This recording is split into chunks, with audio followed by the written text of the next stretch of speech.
Hi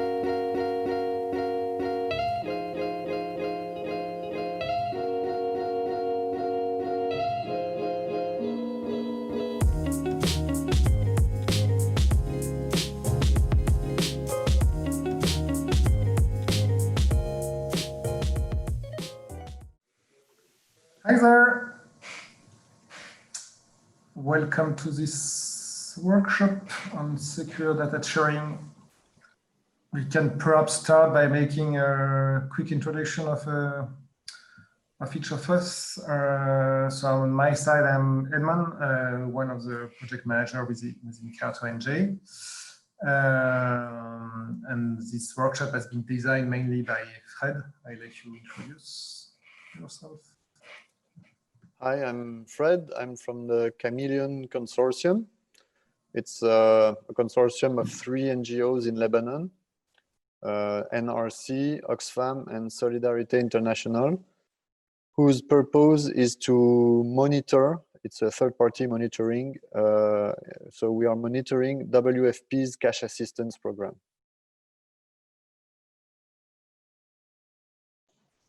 And then, yes, I will follow up. So I'm Fix, working for Solidarité International in Lebanon. In contact regular contact with Frédéric. And I'm the information management coordinator for the Lebanese mission, working on data flow for the mission.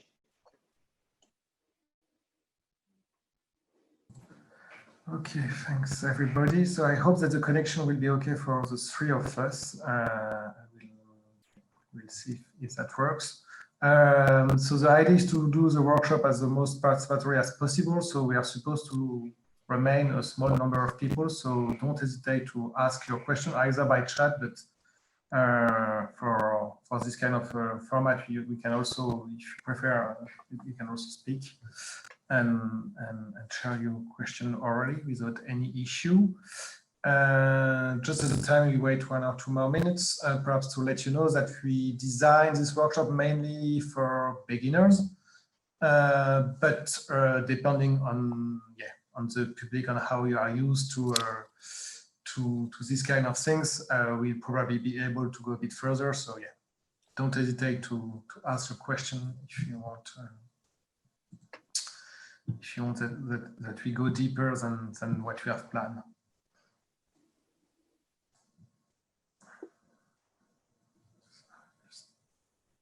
Start to share my screen.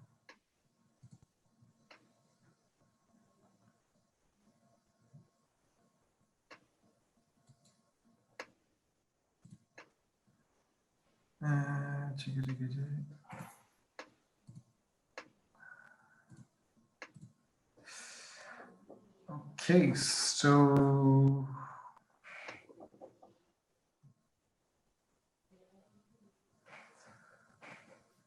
I suggest that we start for now. So I hope that you can all see the screen. If it's not okay, don't hesitate to tell us.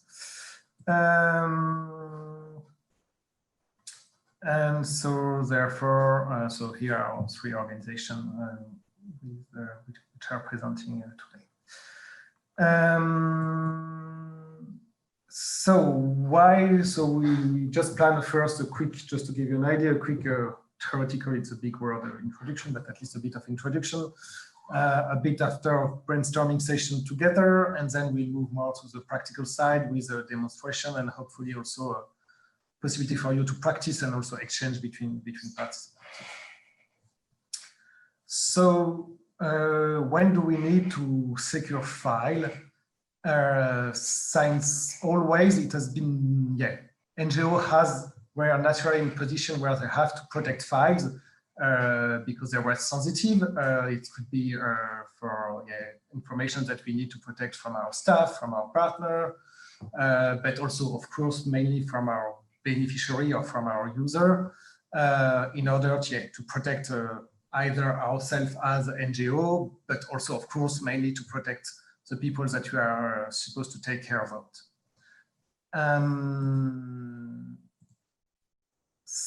recent data protection law has also enforced the importance and the obligation to protect personal information by default, whether it's actually sensitive or not. So I imagine that it's not something new for all of you. What do we mean by secure file?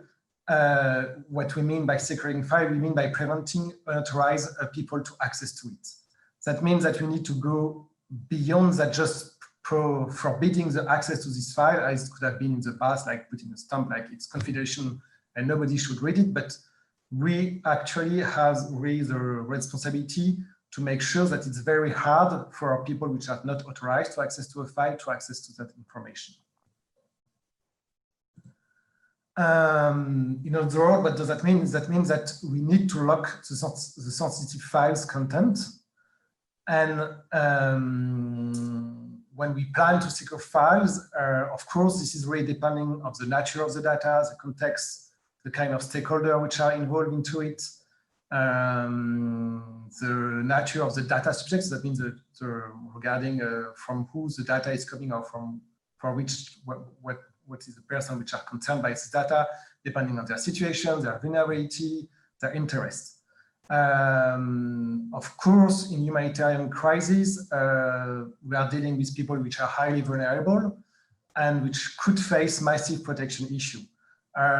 Depending on one context to another, the threat could come for either a state-run intelligence agency, organized crime, but it could also be non-state armed group.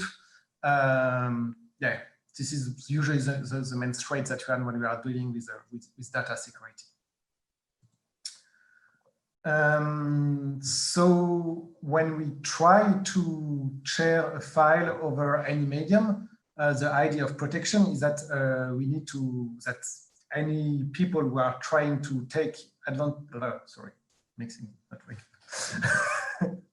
How to explain what are the main threats, sorry. When we try to share a file, whatever is the medium that we use, if it's a USB key, is it through internet, through an email, is it on a local server, like a NAS server, for example, inside your organization? Some people can take advantages of the vulnerability of the medium itself and try to intercept the communication or the storage. So for example, when we share a folder in the cloud storage, the cloud provider could be infiltrated, and then somebody which is not supposed to access to the data can access to it, but it could happen in some situations that the cloud provider could also be legally forced to share the information with a state agency, like it could be, for example, in the US. And of course, any hacks at the internet level could remain a risk.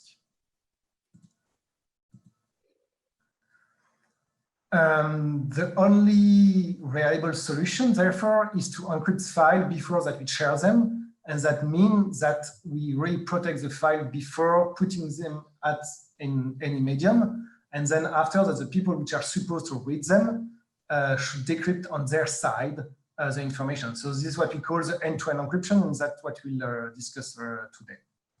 And then I think I hand over to Fred.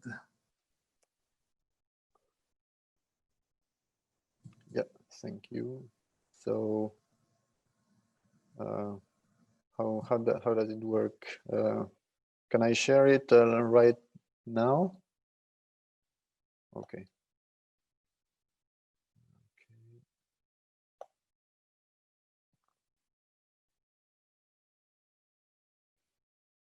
Okay.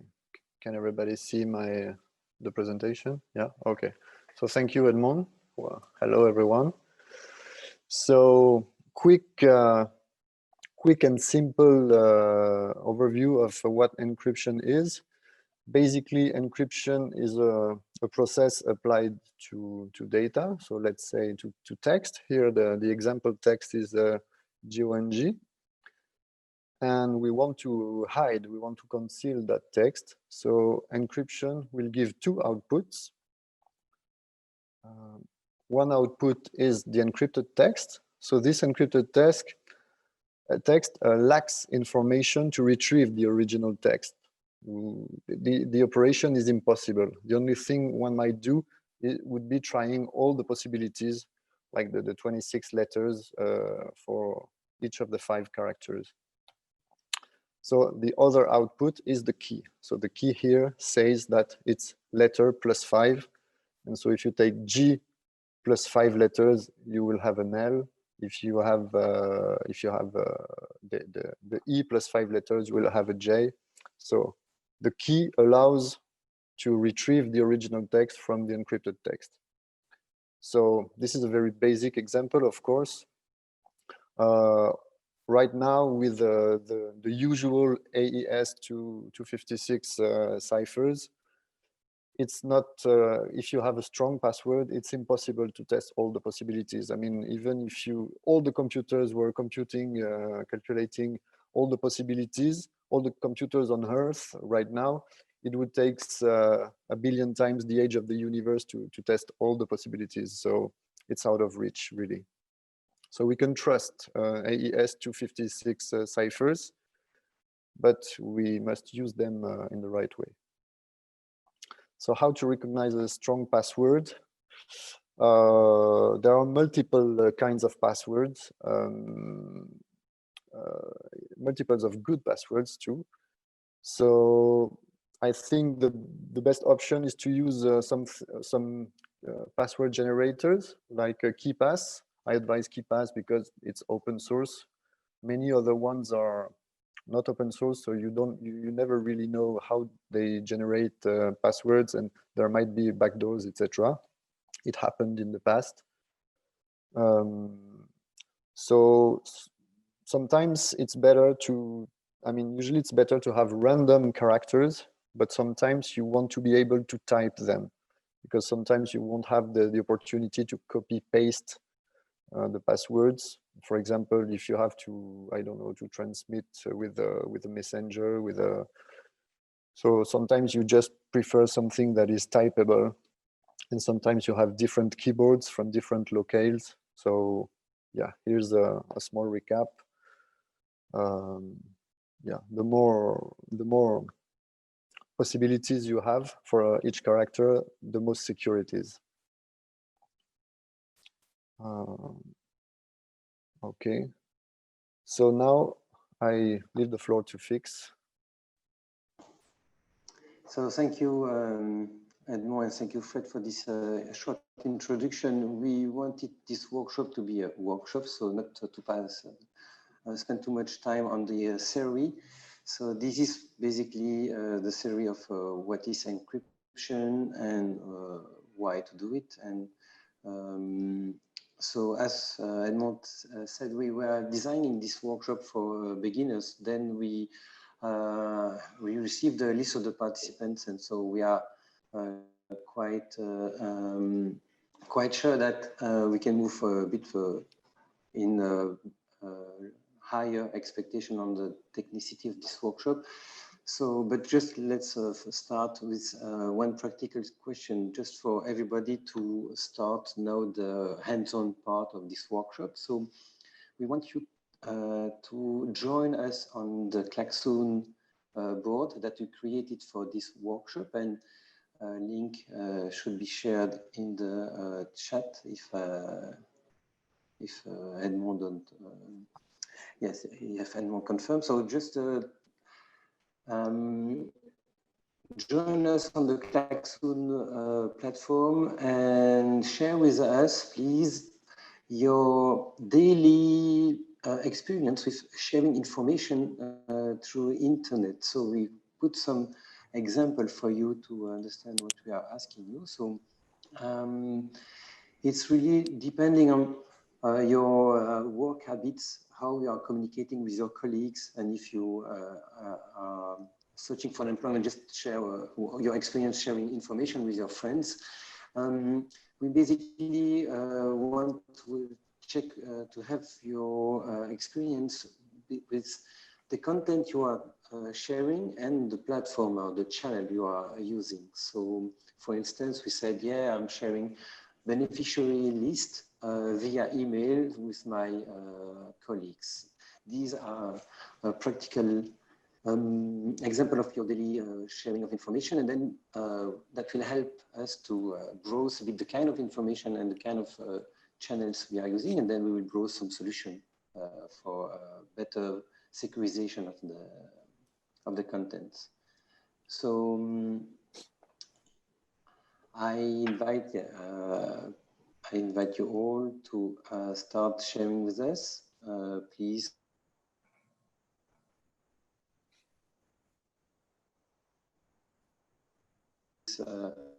use the plus button at it for you to edit and then to paste on the board.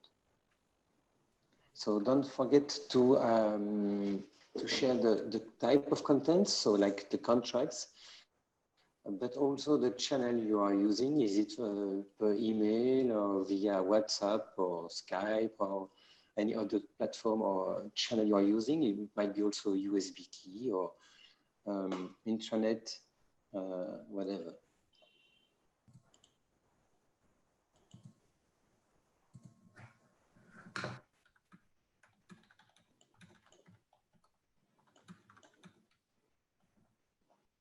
All right, so while you are all sharing it with us, I will start a bit sorting them according to some typology we want to overview with you. So let's do this.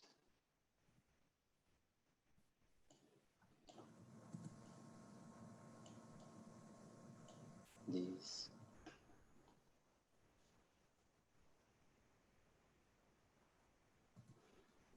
Mm-hmm.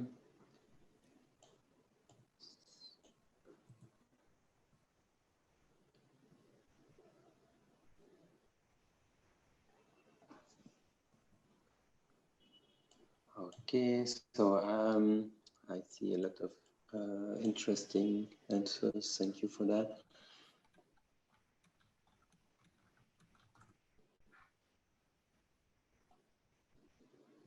Mm-hmm.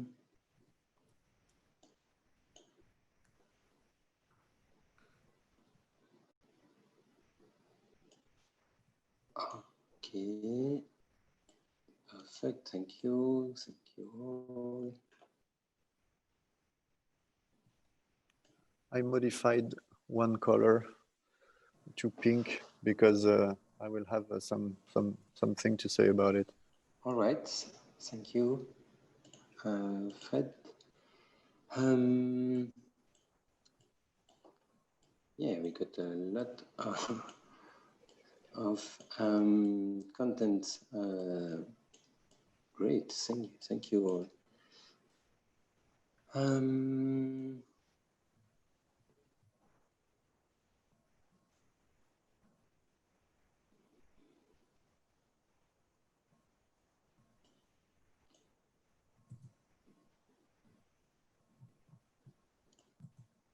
So I see here a question for you, Fred, about Signal Proton that will answer a bit further on this workshop. True, some comments also. Great, thank you. Okay, let's move for this. Yeah. Here.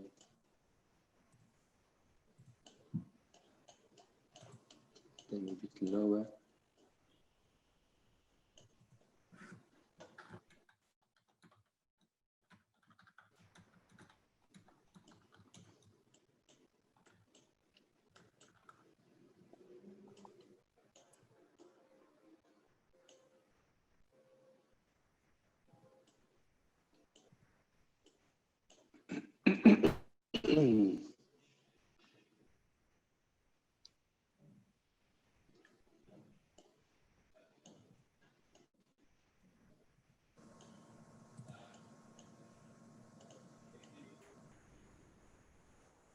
All right, so I think we can move forward to the workshop. So I see a lot of great, great use case. So thank you for participating to this. Mainly, I divided them, even if it's not like a perfect exercise.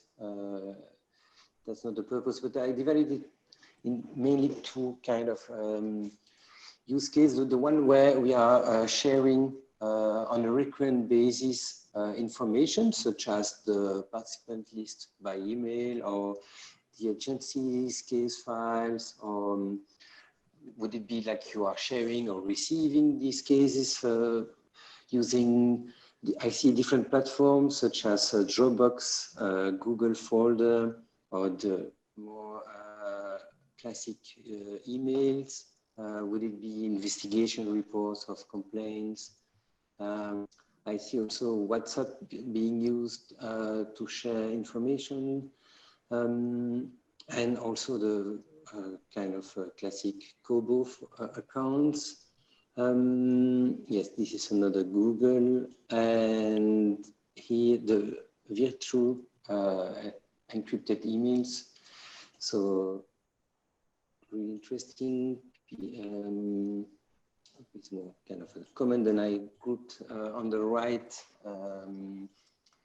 the comments, and then down I grouped more like the non-recurrent use. Would it be like a direct contact with someone asking specific question for once, or like more in a one-shot way, using Teams, Zoom, Skype, again, a chat on WhatsApp. Yes, also using the device themselves, or sharing password, which are supposed to be like more on a one-shot way. And yes, sharing login details. I think that first of all, Fred has some comment on some of these post-it. He highlighted them in a pink. So I will let the floor to Fred, providing his comment on those ones, and then to follow up on how we can propose solutions to better share this information using these channels. Yeah, thanks to everyone, and thanks, Fix. Actually, I colored only one, but and it's the one on the bottom left, having to use different platforms with different passwords. So for these, I mean, this might of course be a problem.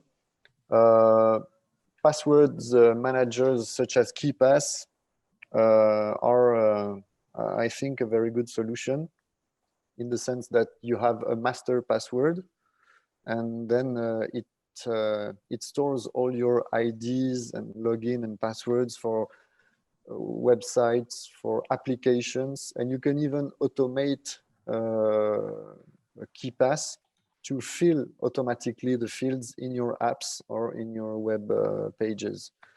So there's some learning curve to it. It's not instant, but it's a very good way, and plus it's very secure.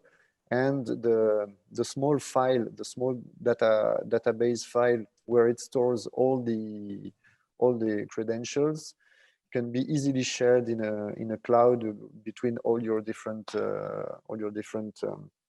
devices, and you have a KeePass on Android, on iPhone, on Mac, on Linux, everywhere. So you can really have your wallet, all your credentials with you on all your devices in a very secure way. Of course, if you lose your master password, you lose everything. So then, I mean, it's a never-ending question. I could also, I mean, I see there's a group of questions more than possible scenarios. So do we keep that for the end, for the final discussion, or do we sort them right now?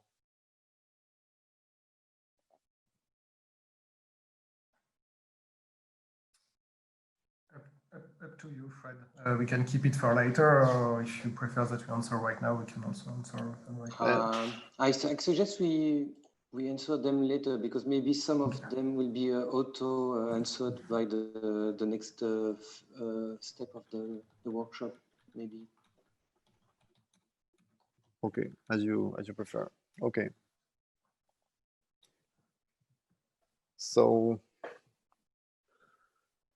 yeah, we can see that, yeah, in terms of sharing, yeah, okay, I'm finishing because there were a few post-its I couldn't read yet.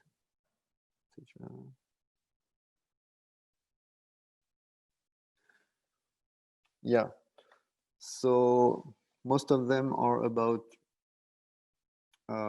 sharing a file at one point, and some are about a more continuous sharing. For example, when we have overseas collaborators, they may be using an unencrypted laptop. It might be the third problem, where you share only one file, but you have some concerns about what they do with your file. So yeah, we can address those scenarios. So let me share.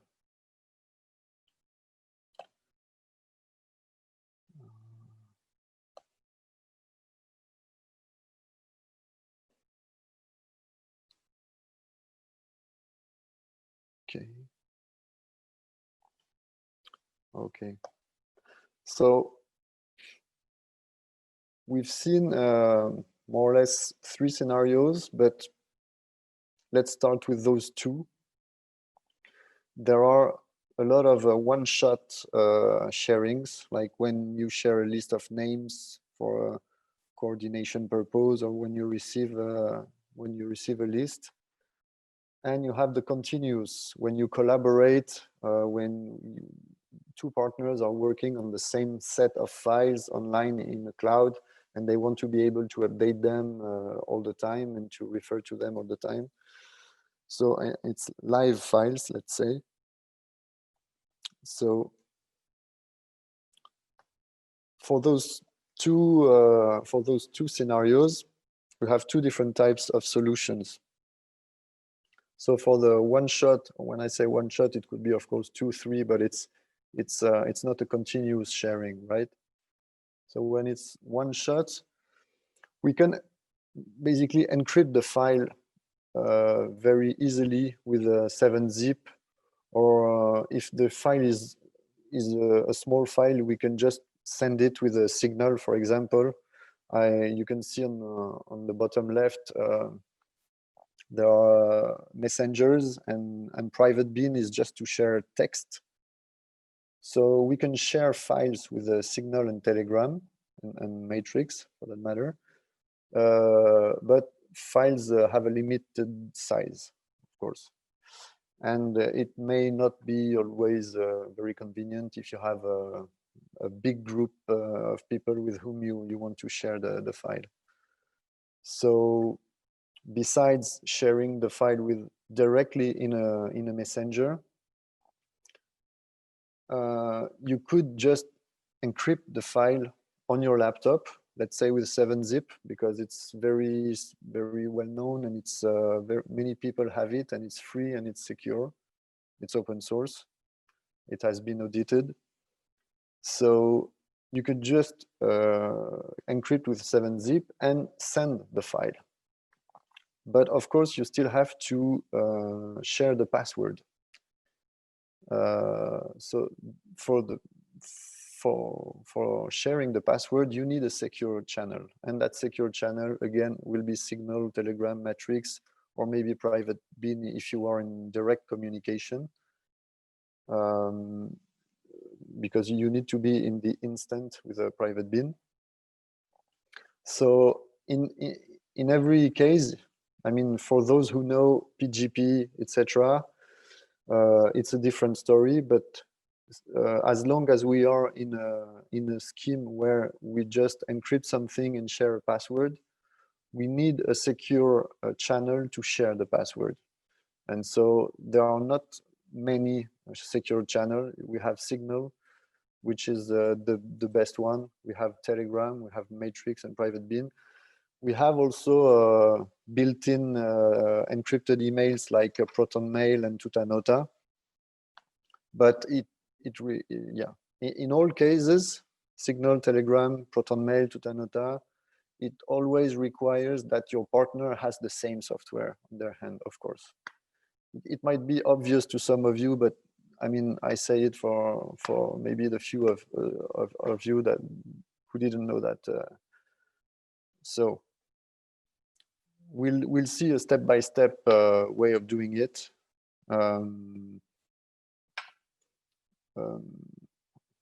Sorry.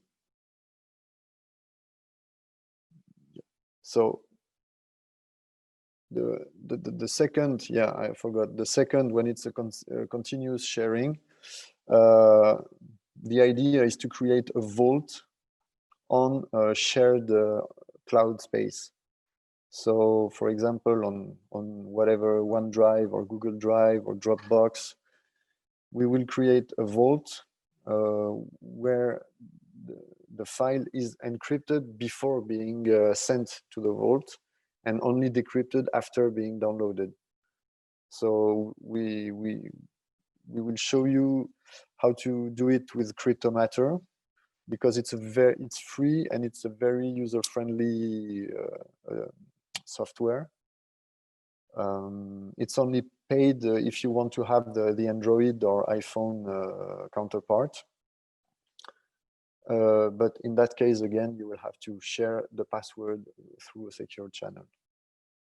And there are other tools like Cryptomator, which can be like, they are less user-friendly, but they can do a little bit more things. So let's enter. So now I need to share my whole screen, I guess. No, yeah, secure messengers. I mean, it's quite obvious. Should I share my screen?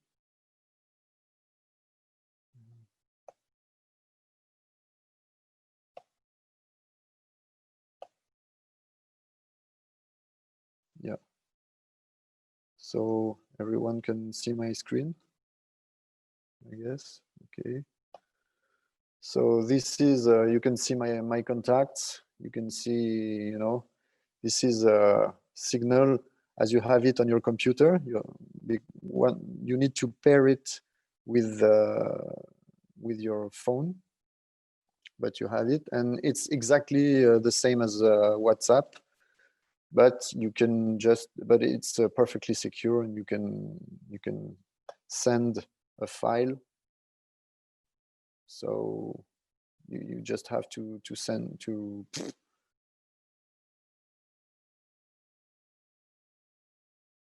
choose whatever file you want, and yeah, let's say, oh, no, I don't have any file, which is weird. Yep, and then it's very sorry for the French locale, for the non-French speakers, but I think it's quite straightforward. And once you've chosen a file, you just have to, oh yeah, when it's sharing, it doesn't work. Okay, but I mean, it's not really the point of this demonstration. Messengers are like, I'm sure you've already done it with a WhatsApp thousands of times. So now, more interestingly, with a 7-zip, probably many of you already have a 7-zip installed on your computer. So 7-zip is quite easy. Once it's installed, you just right-click on some file you want to send by email or through a cloud or through a USB flash, whatever. And when you have the 7-zip menu, contextual menu, you choose Add to Archive. Probably you've already seen this. And encrypting is as easy as entering a password here. So you should never do this. It's only for the demonstration. You should always choose a much better password. But yeah, when you do OK,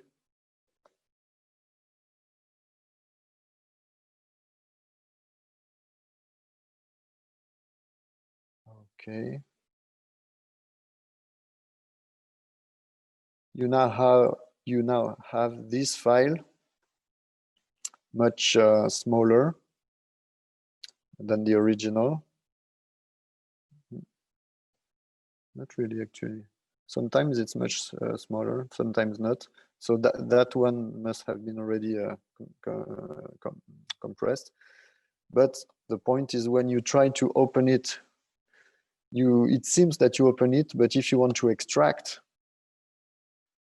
it will ask for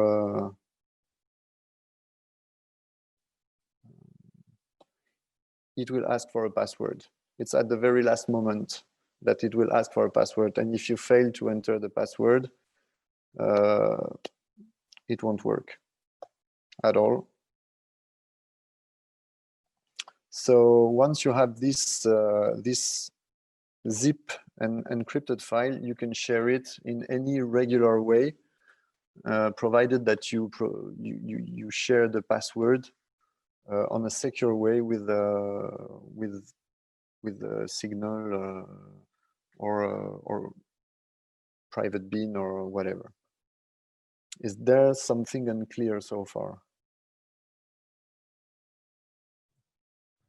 There are some questions in the chat that I'm trying to answer them at the same time, so I don't know if you want to comment or there is some question on the chat that I'm answering by writing at the same time, but you can have a look if you want.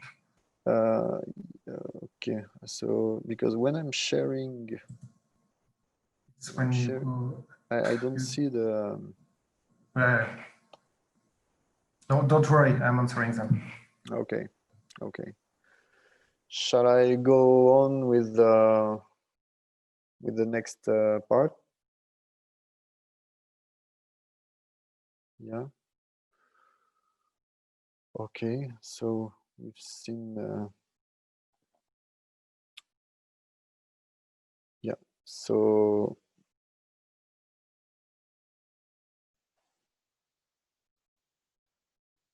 Yeah, you have so this 7-zip thing was meant to be able to share a file through regular medium, such as email if the file is not too big, or cloud. Of course, for emails, some of you might already know ProtonMail or Tutanota, so it's another solution. Because those solutions encrypt the whole email, including the attachments. But with such encrypted emails, you have to be careful that the other person has the same email provider. Both of you have ProtonMail, or both of you have Tutanota, etc. And to enable the encryption. And to be careful that to have all the good settings in place to ensure the end-to-end encryption.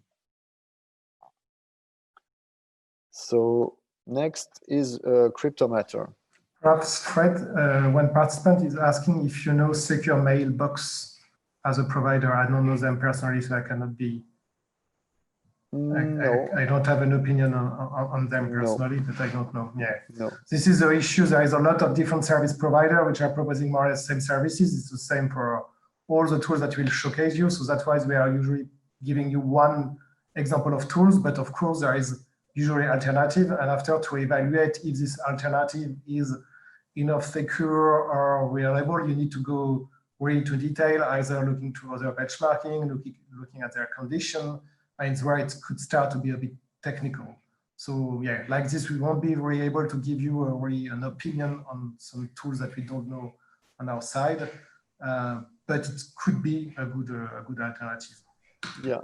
But so if I may, just just Googling a secure mailbox, they are presenting themselves to be GDPR compliant, which I think it's a nice point to tackle at the end of the session, to just separate the concept of being GDPR compliant and security, high-level security, because those are two things that are not directly related. And maybe if we have the time, we can get back on the difference between those two concepts. But I think that was the opportunity to highlight these GDPR things. But let's first move forward on the technical part.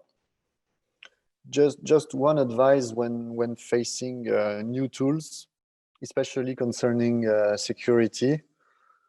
As a general advice, always aim to have open source software. This is not about ideology or activism or everything should be free or whatever.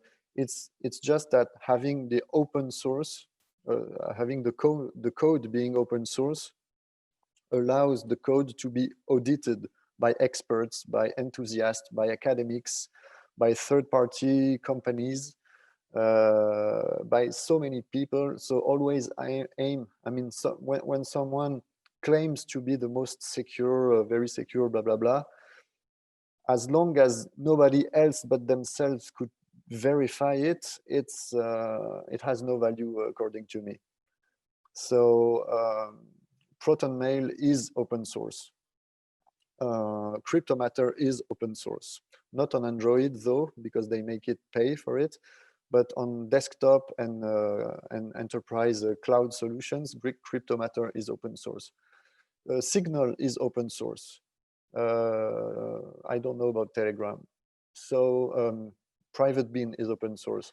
So very often those open source tools are created by a community and they are audited by a community, including experts. So this allows us to be quite sure there's no backdoors, there's no major vulnerabilities. As everybody knows, there's never 100% certainty of security, but your best bet is on open source things. And I mean, very renowned cryptographers like Bruce Schneier or like very renowned experts, they all say that there's no point, there's even no point into having a non-open source security because it will not be secure, and even if it is, you can't have a proof of it. So I don't know if the secure mail is open source, but as a first screening process, if it's not open source, I wouldn't advise to go for it. If it is, then you can further dig into what it offers. And perhaps a second advice would be to look when the tool even is open source, to look if there are external security audits. Usually these kind of tools are providing open source also their audit, where you can see the different elements. And also usually when you look at the forum itself, you can look if people are debating about the security itself with people who are perhaps, it's always difficult to evaluate the level of skills, but usually it's possible to find, to analyze a bit better the level of security of the tools that they offer based on their audit and on the ongoing discussion. And you shouldn't also forget that security and GDPR compliance is really starting to be a market for a lot of organizations. A lot of people are just making marketing without answering really the security behind it. So it's starting to be more and more tricky to be able to select tools. Yeah, definitely. I totally agree. So now Cryptomator. So I'm really sorry. I've tried to find a way to have Cryptomator on my computer in English, but unfortunately, Cryptomator follows the local of your Windows installation. But since it's very straightforward, I don't think it will be a major issue. So Cryptomator was made by a German team, by the way, German enthusiasts. So the point of Cryptomator is creating and then using vaults. So a vault is an encrypted folder in which we will put whatever we want, and it's going to be encrypted all the time. And when we want to access it, and only when we want to access it, it decrypts the vault. So here in French, it means add a vault. So I don't know if you all had the chance to install the Cryptomator and if you have it in front of you on your computers, but hopefully, I mean, anyway, it's not very complicated. So when you add a vault, it's either create a new vault or add an existing vault. So first we're gonna create a new vault, and I will just give it a name, vault demo. Okay. I will. So it asks if I want to put it in OneDrive or in a custom storage place. So in my case, I don't have OneDrive, so I will choose a custom path. And to make it more relevant, I will put that vault in my cloud, in in the folder that I have on my computer that is mirroring my drive. So yeah, I kind of lied to you. I have OneDrive actually, but it's not active. So let's choose Nextcloud, which is a cloud provider I recommend. So here, let's create a vault in my Nextcloud folder. Okay, so you will see Zachlis is the name of my cloud provider, my Nextcloud provider. So now I will create this vault. Of course, I need a password. Again, 1, 2, 3, 4, 5. Never do that. It would be cracked in seconds, not in thousands of seconds. Okay, you can have a backup key, but for this demonstration, I won't need a backup key. Oh, okay, I need 8 characters. Okay, so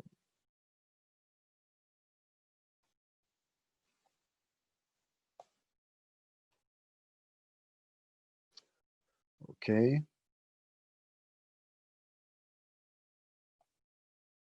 Sorry for this. Okay, so create the vault.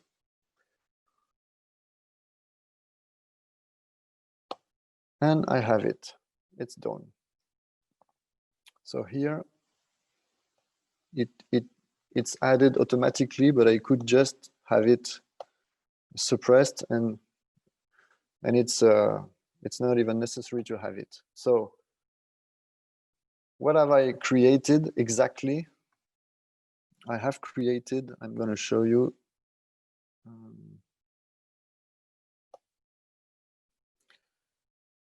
I have created Vault Demo, this folder. Inside this folder, there's only weird things that are not exploitable by anyone accessing my vault. It's it's nothing that makes sense. Not even the names of the files. Here we have a system file for Cryptomator, but it's not exploitable either. It's just hashings and etc., and it's not exploitable. So when I want to handle what's inside the vault, I can just add the vault, add an existing one,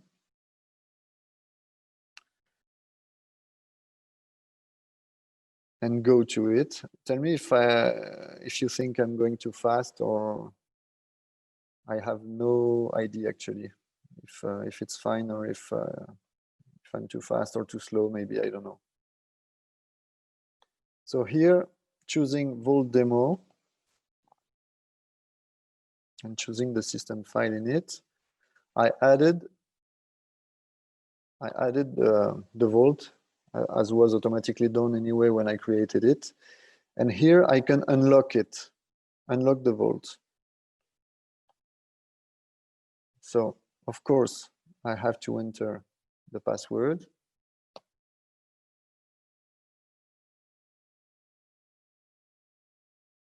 So now what happened? I have this new drive in my Windows. And so, yeah, so far this is just the system welcome file. So now I have this new drive, kind of a virtual drive, and I can put whatever I want in it. So, for example, I don't know, do I have something relevant to put in it?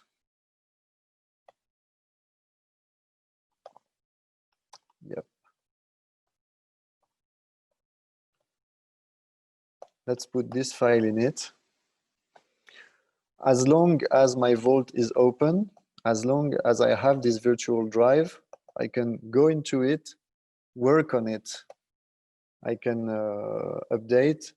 And if you remember, I put this vault inside my cloud. So if I share that folder in the cloud, other people who, of course, have Cryptomator and the key, they can just open it the same way and work on the files the same way. And then I may just lock here. I may just lock the file again. And so you will see that I don't have the virtual drive anymore.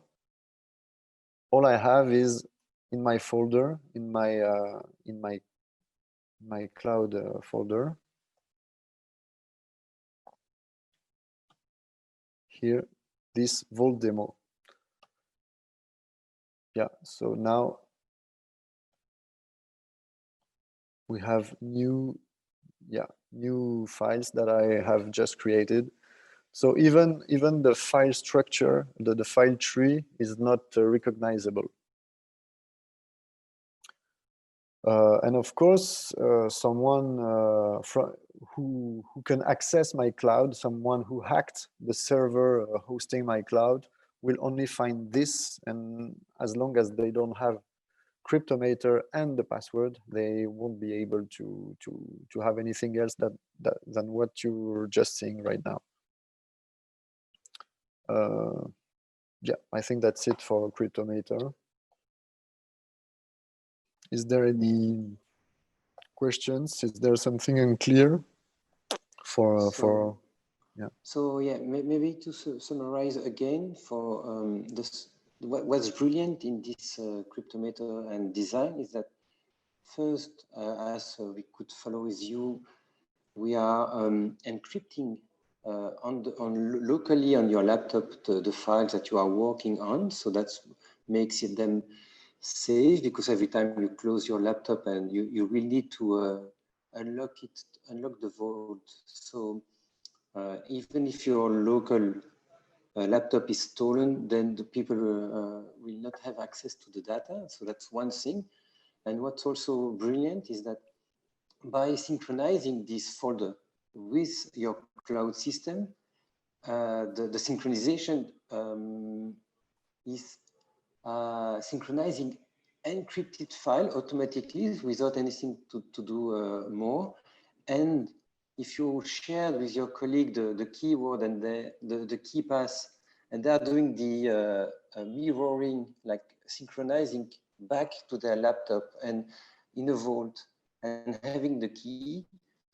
This way, you can also have an end-to-end encrypted file sharing. So that's kind of two solutions in one system, and that's what I really like with this design. So I hope everybody understood like what's the point here. I just wanted to summarize again, in case of someone has missed the point. But yeah, please continue, Fred. You have one question, Fred, is that does Cryptomator can work with Google Doc?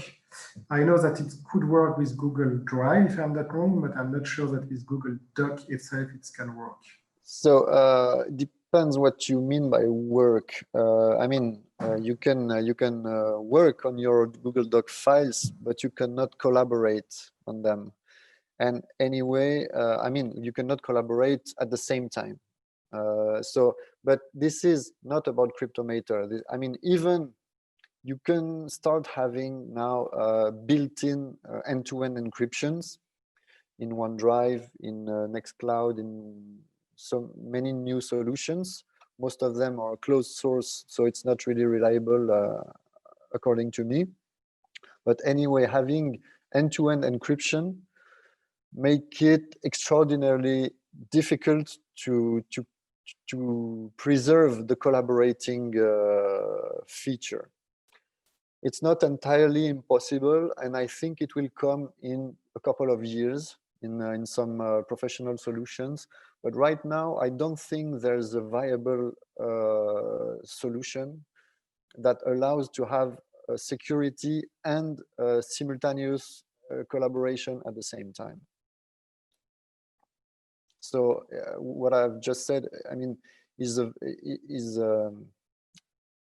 can be applied to Google Docs and Google Sheets collaboration. It won't work, but also to other Office suites like Office, Microsoft Office, or like only desktop, only Office, only Office, LibreOffice, like whatever Office suites that was able to collaborate in the cloud will not be able to collaborate anymore on when you have a truly secured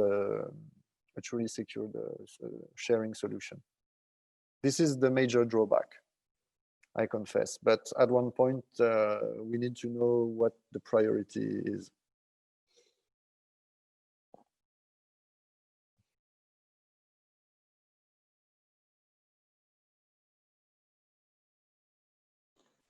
Yeah. I think if maybe you can go back on the klaxon and review the kind of comments or questions that were posted before. I tried to provide some first answers, like by posting a post-it close to it. If of course, please feel free to review them and browse other post-its. They're on the left, more in yellow and pink. Okay, so sorry, on the right. Yeah, just before this, I mean, the third scenario is just a slight, I think just a slight modification of the second one. So the third scenario is when, you know, on bottom right, is when, I mean, you have a one-shot sharing to effect, but you are concerned about how your partner will secure the file. And there was a question about this in the post-its, I guess. Yeah, when we have overseas collaborators on some projects, they may be using an unencrypted laptop or otherwise unsecured laptop to work with data. And that's a very common problem, especially with the GDPR, where we are responsible of how our partners are securing their data. So indeed, for example, with the 7-zip solution, when you just send an encrypted file with Signal or with the 7-zip through an email, okay, you share the password and the other person will decrypt the file. And what will they do with the file? Where will they store it? How will they secure it? sometimes you have good reason to think that once decrypted, the file will be unprotected. So for this kind of situations, which I personally encounter a lot, then I think the Cryptomator solution is better, even though it was not really designed for one-shot sharings, because of course, the Cryptomator vote itself, you can just share it as any other file, you know, through a 7-zip, through a USB flash, or through a cloud, as we've seen. But this remains a storage space. I mean, when you've shared the Cryptomator vote, the person will be able to access the file and to modify it, read it, whatever they want, and it will remain in the vault. I mean, of course, the person still have the opportunity to copy it and paste it in another place where it's not secured. But usually I advise people, okay, I've put the file into that vault. Please leave it in that vault. I'm never sure they will actually do it, but I was quite surprised actually how people are eager to improve their data protection practices, especially if it's quite easy. And so usually people follow the advice and just keep the file into the Cryptomator vault. So I mean, that's a possible and partial answer to the question in the Klaxoon post-its. So now, do you want to address Fix? You wanted to address the questions on the right? Yes. So the first one would be like, is it possible to have an encrypted server online? I think we partially answered this, but maybe you want to complete the answer? So I'm not really sure. I mean, depending, is it a server that the person is running themselves, or is it a server that is remote but they have admin access to? I mean, most of the servers, even Microsoft's one, are encrypted right now. Anyway, most of the servers are encrypted at rest. It's called like this. It means that that the data stored on the server is encrypted. The main problem usually is who has the keys and how do they protect it. So I would advise to opt for solutions where you only have, as the customer or the server runner, you only have the keys and you store them in a secure space with a password, whatever. But encrypted is not enough. And I mean, some providers, I was advised not to give names. Some providers say it's safe with us, it's encrypted. Yeah, well, it's true that it's encrypted, but they keep the keys. So if someone come to their office and ask, okay, we need to see that customer's data, they will give the data. So if you really want to have a secure data, you should be the only one who keeps and manages the keys. All right, thank you. Let's move forward. So on the second one, that was about the signal proton mail, to make sure that secure, how to perform kind of checks. And I think you already start Yeah. answering by prefer open source and get confident into the mass reviews from the communities that will expose any backdoors or any unsecured coding. Maybe have you have anything else to add on that one or not? I don't. No, I think it's the right answer. Would you say the same for the online chat as Jitsi, Zoom, etc.? So the most secure, as far as I know, is Jitsi, but it doesn't mean it's perfectly secure.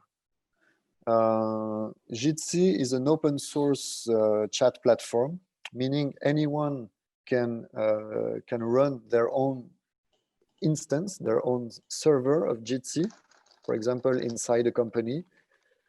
So when you talk to someone with Jitsi, basically what you say and what you hear will go through a server. And since it's open source, that server can be run by yourself. But if it's not run by yourself, if it's run by the Jitsi team, for example, or by some other company, they can still have access to the conversation. So long story short, you need to trust the person who is running the Jitsi server.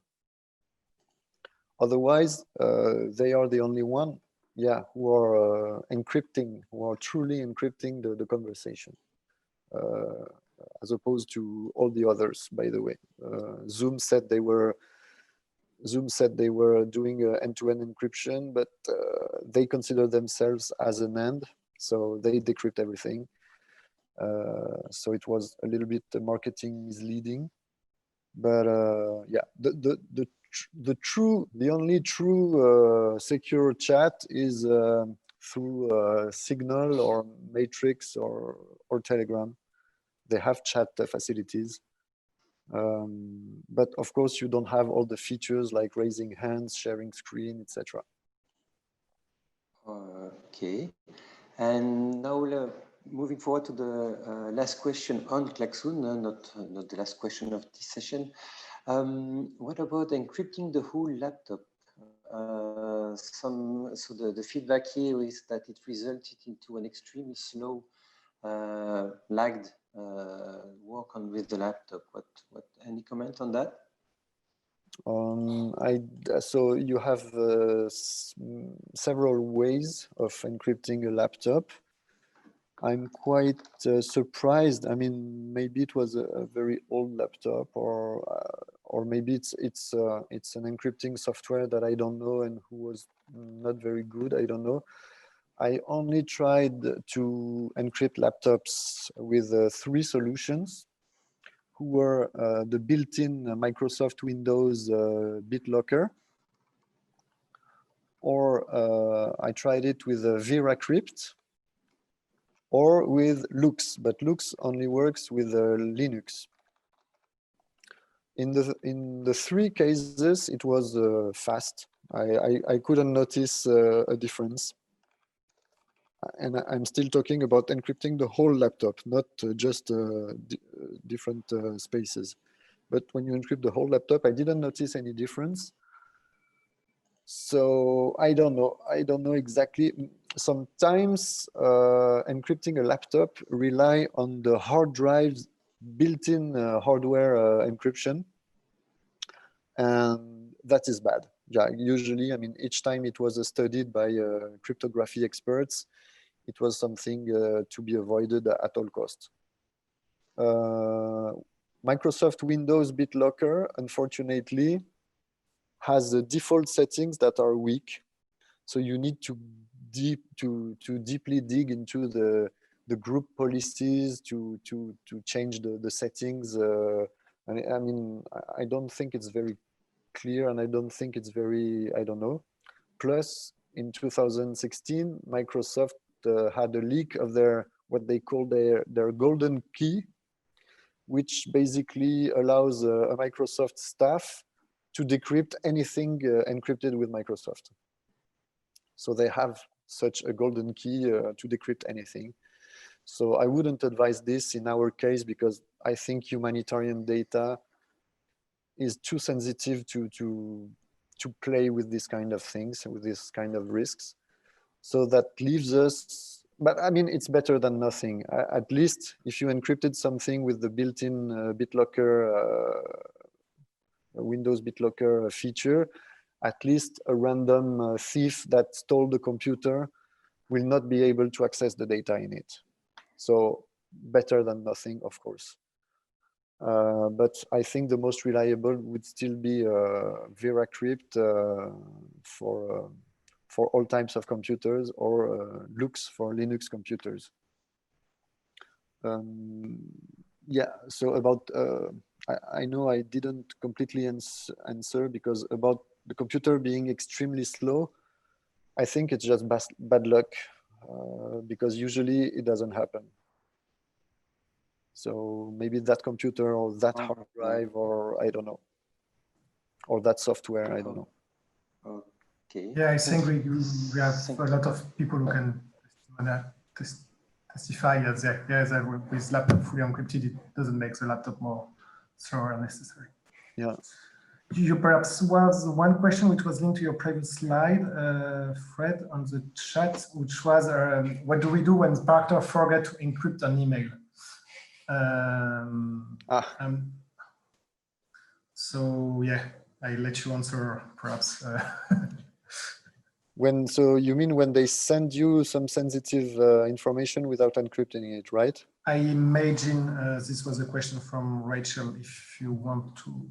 Yeah, perhaps. So yeah, usually exactly. I just get up and punch the wall and try to write a polite email then. Yeah, it happens a lot, even at the highest level of the UN agencies, etc. What to do?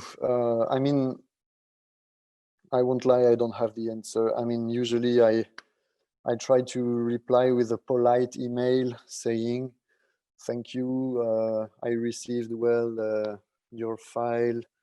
For next time, I would advise to encrypt, blah, blah, blah, you know, to remain very, what we could call a corporate polished language, which I hate, but I haven't found a better solution yet.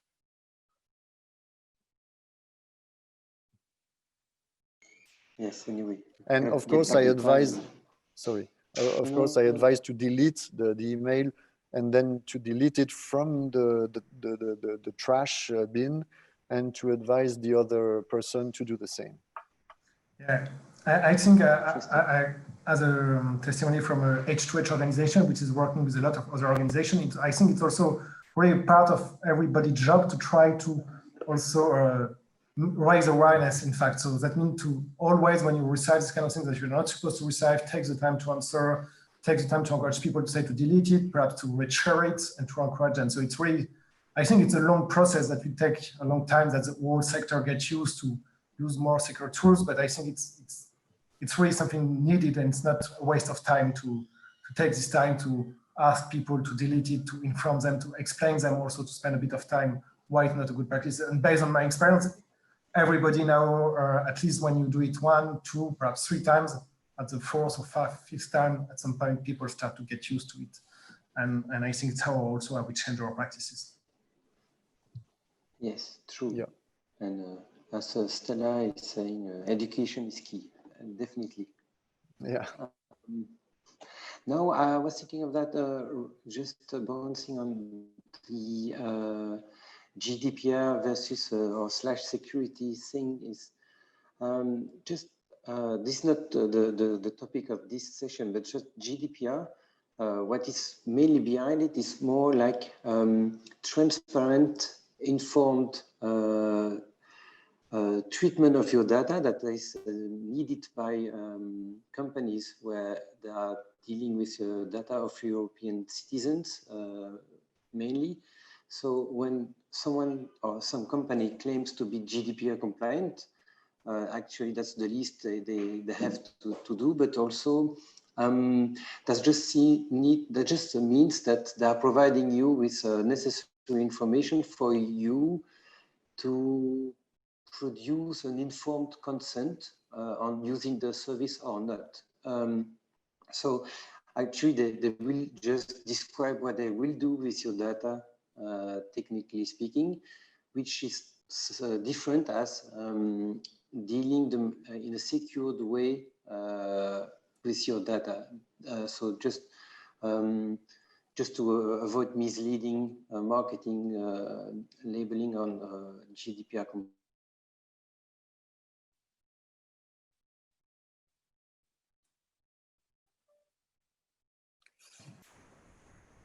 think we lost you. And secure.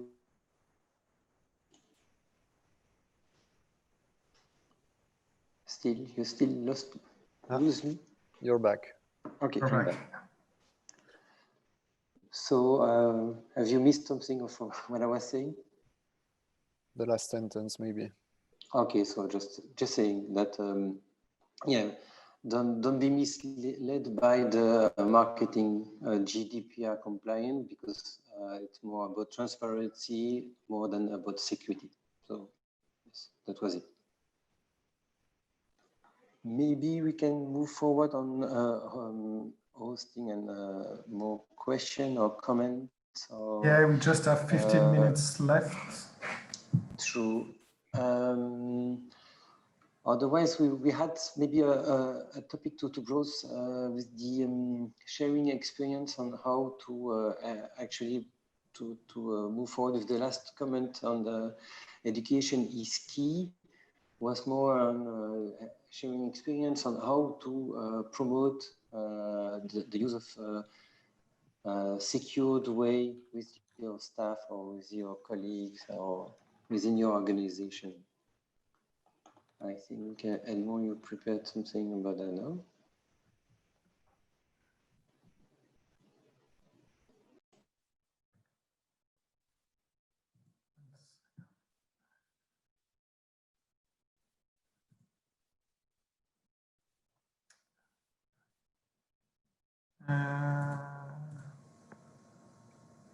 Sorry, 1 second.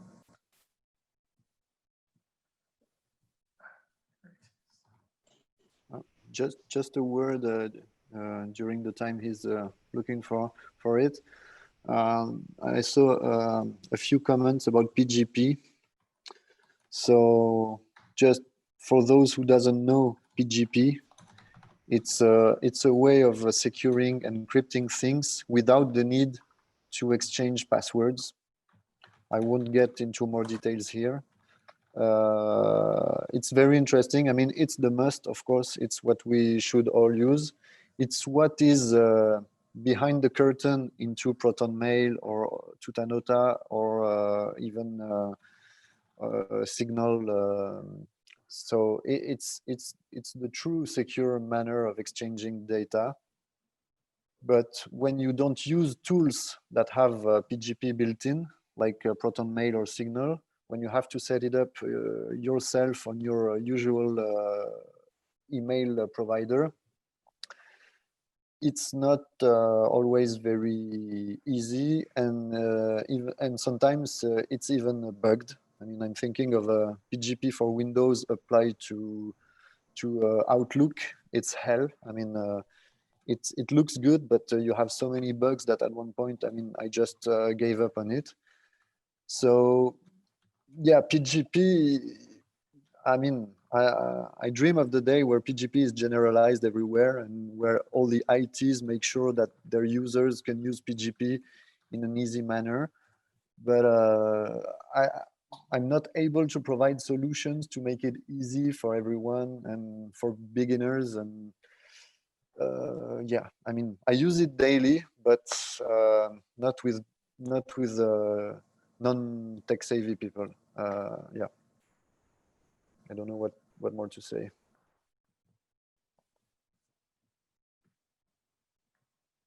Yes, there is a question from Benoit to know also if organizations which are securely sharing further with that means the encryption, it's an exception, or it's something that you are used to see on the field. Yeah, Fix already answered that it's more an exception according to what you have seen. I would say the same. I think it's really depending on kind of context. I think in Middle East, it's starting perhaps to be more and more used compared to other contexts also. I don't know, what are your thoughts, Fred, on this? Well, if I mean, the only vaults I could see, the only secured vaults I could see in the Middle East were the ones I created and I imposed on my partners. So I hope it will come more and more. For sure, it's exceptional now because there's no there's no culture of it. From the top management to the field, there's no culture of it. There's no one who knows why we should do it, and no one who knows how we should do it. And I think it's a really big issue, and I think it's really serious. And I hope more and more people will tell their management that it's that we need to go that way. But so far, I mean, even at the top UN agencies, I still see lists of beneficiaries shared in Excel files, and yeah, I wish it were otherwise, and I wish it were more generalized. But honestly, I don't know how to make it happen. Perhaps to complete and answer also the question of Flora, who asked, what would you do to recommend to push to change this culture? I think it's something which is very difficult, and that all of us are a bit struggling to. I don't know if you were present at during the first session this morning, but what said by Parker also, it's partially right. Unfortunately, is that until we have big scandal, I'm not sure that the management will necessarily move, and this is the big issue. But I really see that once an organization has been tackled, that there is a huge changes.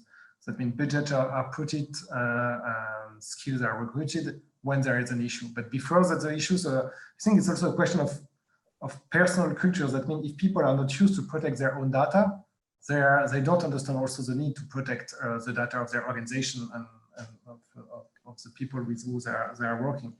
And this will only take time, and it's really, for me, to demonstrate good practices, to show that it's not so much complicated, to show what other organizations are doing, so to take good example. And it's really a long step process. I don't know if some other here also would like to speak about that, if they have good experiences to answer to this, because I think it's one of the main challenges that we have. Just a word to add up on this. My two main arguments these days are the following. So first, it's now assuming we all have European headquarters or European donors who impose GDPR. Now my first argument is that we are obliged by the law to do that. I mean, since the 16th of July of this year, putting European personal data on OneDrive or Google Drive or whatever US cloud provider is illegal. It didn't come in the mainstream media, but the European Court of Justice just stated that putting personal European data on a US cloud is illegal. Purely, simply. Because the US law doesn't guarantee the same human rights than the European law. And that's it. So yes, on a cloud server that is located in the US. So no, on the cloud pertaining to a company that is based in the US. Okay, all right. So yeah, so it's very wide notion of the thing. And my second argument is about the neutrality principle. I know that the humanitarian activities have become more and more industrial, and we are more looking at indicators than principles, but we should still abide by the principles. And the principle of neutrality is being broken by giving intelligence to some parties to the conflict. And I mean, we are working in armed conflict contexts. And I mean, the US are parts of several conflicts. And so in all the conflicts where the US is part, directly or indirectly, giving intelligence to the US is breaking the neutrality, because you give an advantage to one side of the conflict. So you are breaking, I mean, doing it, if you're not aware, of course, you can't be accountable for that. But if you do it repeatedly, if you're, it's becoming being negligent, because you're repeatedly forgetting that who you're giving your data to. Just try to think: would I trust with my personal data? Would I store my personal data on a cloud service that is based in Iran or China or Russia, from a provider that has big contracts with the governments of those countries? Suddenly it becomes a little bit awkward, but that's exactly what we do every day with the OneDrive and Google Drive. Yeah, so indeed this remark apply for any kind of countries, because that's kind of well widespread. Now we are reaching the 5 last minutes, so just my 5 cents on the Flora question to recommend to push the culture. It's also a bit related to the GDPR as a foot in the door pass. Is just like saying, going back to your management and saying that if they have the headquarters in Europe, they are pledged to have a data protection policy, which is not data protection security, but it's the occasion to review anyway the way data are shared in a well-informed way and in a secure, somehow protecting the interest of the beneficiaries, so that somehow opens the door to data security, good practices. So I think it's a good way to enter into this topic with your management.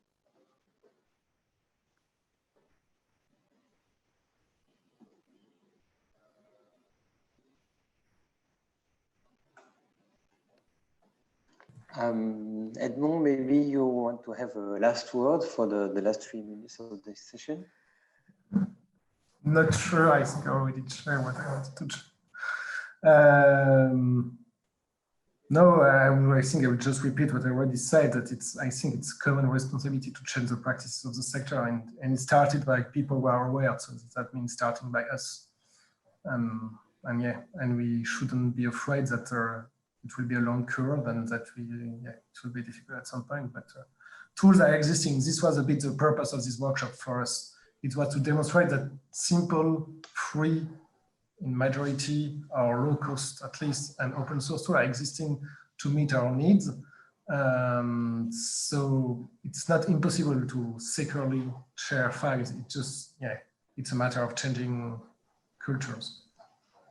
So I think is that for me what is the most important. I don't know, Fred, on your side, if you have some final words before that we close it. No. Thank you, everyone, and I hope you could take away some steps and it will make you have some will to dig a little further and see and find tools and try to find new procedures to secure the data in a convenient way. So indeed, moving forward in your organization with more secured way of working is always seen as being a pain in the ass, let's be honest, because you are just asking your colleague to add some technical task, whatever it is, like even right click and encrypting might not be like the end of the world, but it's in you will be the one reminding them that next time, blah, blah, blah. But that's a part of, I guess, about also the advocacy part of the humanitarian sector is to promote the good practices, even if you are being the pain in the ass in your environment, but somehow we need to promote the good values we are believing. So, yes.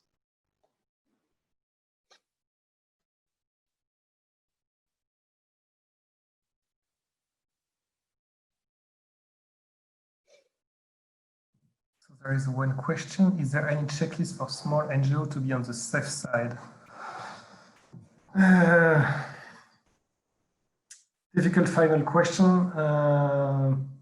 There is some resources which are existing, but not necessarily dedicated to small NGO. I really encourage you to look at what NGO did and Tactical Tech. I think it's the most NGO come to my mind. I don't know in 30 seconds if Fred or Fix you have other resources to share before I close. The checklist would be very long, actually. So it's better to hire a skilled staff for it, if you have the budget.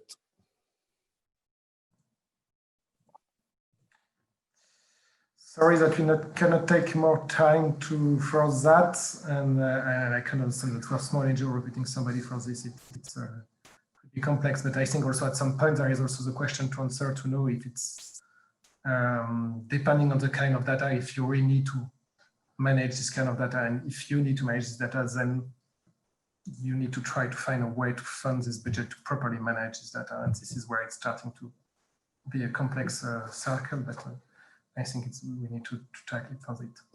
I'm sorry, we need to close because there is next session after us. So we have a 15-minute break, and after you will be able to jump to your next session if I'm not wrong. Starting to mix everything in my mind at 4:15. So have a nice day, everybody. Don't hesitate to ping us or in the chat in a way or another through the platform if you want to know more. And have a nice GONG. Bye. Yeah, Thank you very much. It's been a pleasure. Bye. Bye.